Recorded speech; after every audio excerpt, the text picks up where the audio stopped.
A prisão domiciliar do Bolsonaro e a festinha da esquerda. Um show de hipocrisia, né? E aí, galera?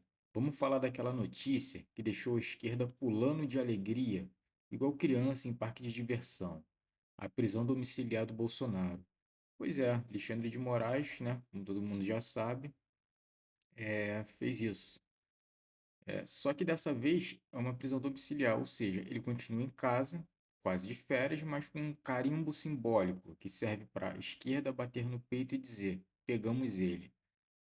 Mas calma lá, que história é essa que não é tão simples quanto parece? A prisão é mais teatral que novela mexicana. O Bolsonaro não vai para cadeia, continua no conforto da sua casa. Mas para a galera que adora dar close na internet, já é o bastante para fazer os posts com aquela legenda de o fim da ditadura chegou. Só que a realidade é outra. Por que essa pressa toda? Primeiro, porque as manifestações pró-Bolsonaro encheram as ruas e os corações de quem ainda acredita num país decente, diferente.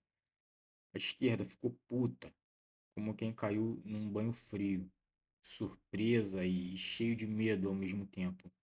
Aí tu imagina toda aquela multidão desafiando o status tal e gritando, porra, que não vai desistir fácil, aí decidiram agir para não perder a mão. Além disso, tem aquele lance do Trump lá fora, que decidiu incluir o Moraes na tal lista, né? Magnitsky. Então, a famosa lista para punir de quem extrapola os limites da lei. Tipo aquele tio do churrasco que não sabe a hora de parar de falar mal dos outros, né?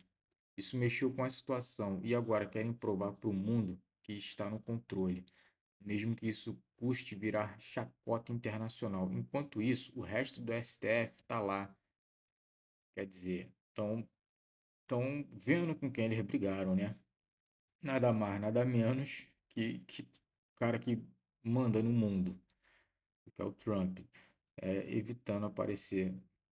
O STF está evitando aparecer nas fotos, no, sem muito sinal, enfim, o, já deu para perceber que a equipe unida, entre aspas, do STF não está querendo muita treta no momento, né? Esperando essa poeira baixar. Mas será que essa poeira vai baixar?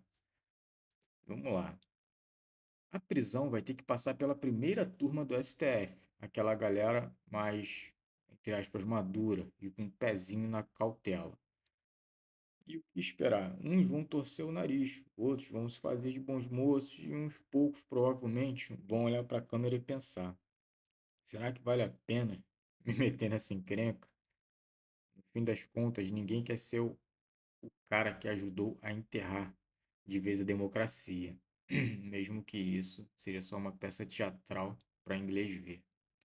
Agora, o mais hilário nessa história toda é ver a esquerda comemorando como se tivesse acabado de ganhar a vida, ganhou a vida, gritando, justiça foi feita, aí tá todo mundo fudido, cara. A verdade é essa, enquanto esquecem de olhar no espelho e reconhecer o quanto isso tudo é um circo. E isso, na verdade, vai cair no rabo de todo mundo. Não tem um rabo certo, errado. Todo mundo perde com isso, cara. E a mesma turma que vive falando dos direitos humanos, de liberdade e democracia, agora vibra com uma prisão que para eles vale mais pela foto do que pelo conteúdo. É aquela velha hipocrisia, né? Hipocrisia marota que a gente já conhece. Enquanto Bolsonaro está em prisão domiciliar, aquela galera que foi flagrada em esquema, escândalo, com um histórico mais sujo que janela de boteco, continua por aí, sorridente, dando entrevista para a TV. Mas para eles isso é luta política, né?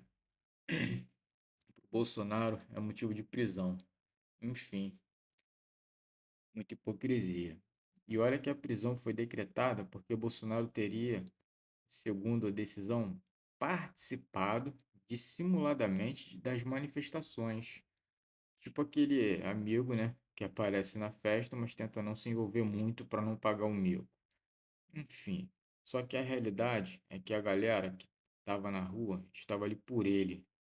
E se não tivesse, a energia seria a mesma, porque é um movimento que nasceu de insatisfação geral e não de um puxadinho político. Enquanto isso, os ministros que ainda tentam manter pose no STF vão se preparar para votação com aquele olhar de Deus me livre, eu não quero entrar nessa roubada.